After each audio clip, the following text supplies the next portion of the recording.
Todd 3 classroom at our Taylor Street location has another great sensory activity that only takes a couple ingredients, but is really fun to play with.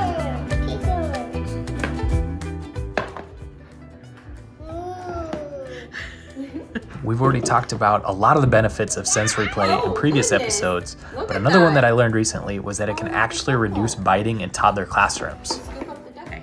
Okay, we're gonna pour some water in. To make this stuff, you're gonna need half a cup of water, a fourth a cup of dish soap, and optional is some sort of coloring. Here they're using liquid watercolor. If you don't have that on hand, Mallory did try it with food coloring. It didn't leave stains or anything like that, so that's an option as well if you want some color.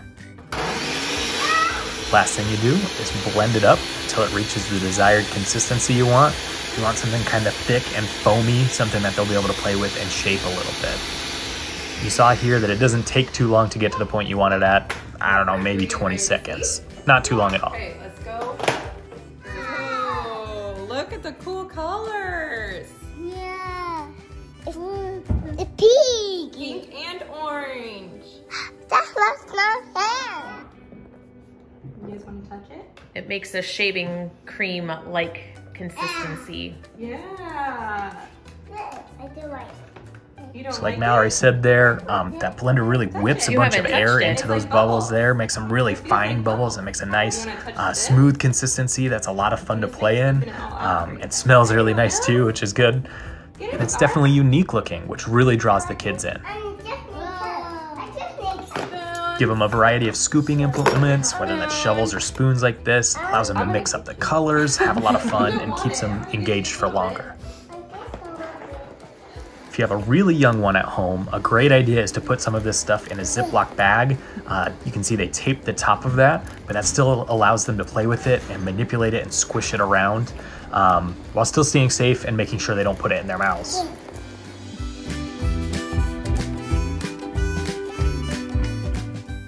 Today's question comes to us from Fort Street, and that's, have you been on an airplane before, and where did you go? Hi, Miss Tracy. Hi. Have you ever flown in an airplane? I have. Where'd you go? Florida. Cool. It was very fun. I bet. Thanks. Hi, Miss Julie. Hello. Have you ever flown in an airplane? Yes, a few times. My favorite was San Francisco. As you go into the airport, it looks like you're about to land in water. It's kind of crazy, but it's fun.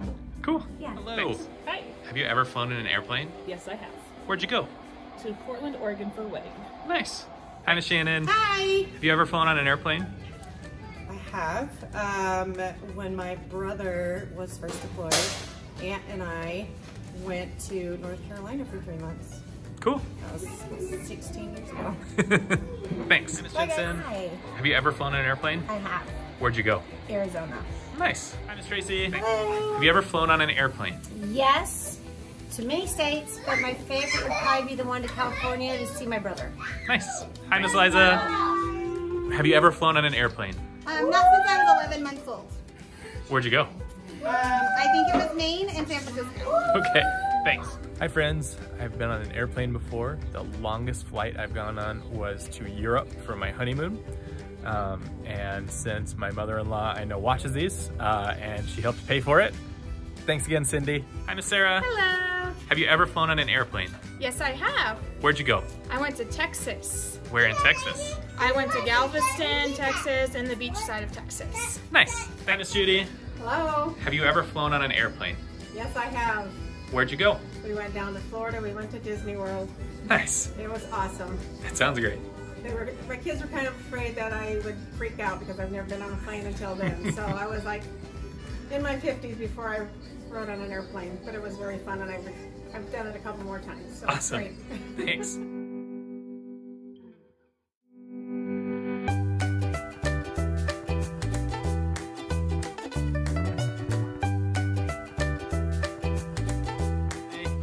Have you ever flown on an airplane? I have. Where'd you go? I went to California. Awesome. Hi, Miss Jane. Hi. Have you ever flown on an airplane? I have. Where'd you go? The most recent one was Denver, Colorado. Nice. Thanks. Where the Wild Things Are by Maurice Sendak. You know, you're not grandmother. The night Max wore his wolf suit and made mischief of one kind and another. His mother called him Wild Thing, and Max said, "I'll eat you up." So he was sent to bed without eating anything. That night, in Max's room, a forest grew. And grew until his ceiling hung with vines, and the walls became the world all around. And then an ocean tumbled by with a private boat for Max, and he sailed off through night and day. And in and out of weeks and almost over a year to where the wild things are. Oh no, that's a wild thing. And when he came to the place where the wild things are, they roared their terrible roars. And they gnashed their terrible teeth. And they rolled their terrible eyes. And they showed their terrible claws. Until Max said, "Be still!" And he tamed them with a magic trick of staring into all their yellow eyes without blinking once. And they were frightened, and they called him the most wild thing of all. And they made him king of all the wild things. And now, cried Max, let the wild rumpus start! What is a rumpus? Anybody know what a rumpus is? I don't know. What do you think it is? What are they doing? They're dancing. What else are they doing? Yeah, that's a rumpus. Yes. And swinging. Now what are they doing? Jumping. And walking. I think it looks like a parade. Now stop, said Max. And he sent the wild things off to bed without their supper. And Max, the king of all the wild things, was lonely, and he wanted to be where someone loved him best of all. Then all around from far away, across the world, he smelled good things to eat. So he gave up being king of where the wild things are. But the wild things cried, "Oh, please don't go. We'll eat you up. We love you so." And Max said, "No." The wild things roared their terrible roars, and they gnashed their terrible teeth, and they rolled their terrible eyes, and they showed their terrible claws.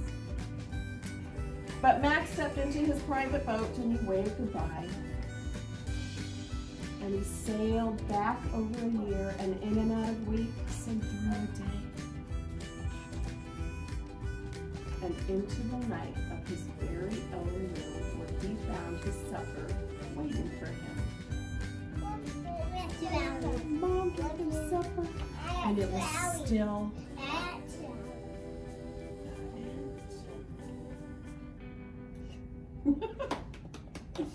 Hi, this is Dodi with another tip on the joys of reading. This episode we did Where the Wild Things Are. I chose this because this is a great word that introduces some vocabulary that we might not always use every day.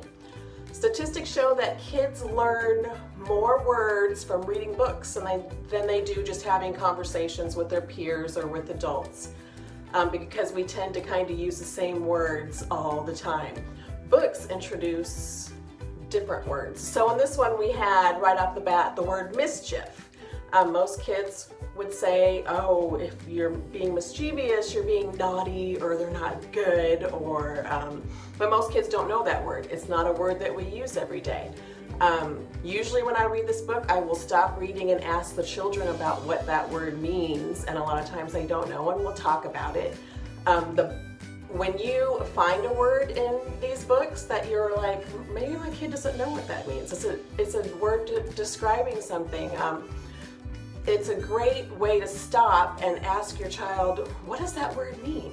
And if they don't know, you already have that word being used in context in the book. So it helps you give them some context to what that word means, and you can read along and find out. And obviously, the word mischief in here, of course, he's being a little naughty, so it's really easy to kind of introduce that word. Another one is gnashing their teeth. What is gnashing? I don't know. It's barring our teeth, it's grinding our teeth. I don't know. These are some great descriptive words that your child is learning by reading this. Rumpus. It's like a party is going crazy, and in the book, there's not even any words. We just need to describe what a rumpus might look like. So when you're reading, pay attention to some of the words that are in these simple picture books. There's a lot of interesting vocabulary, and that is my tip for this week. Bye-bye.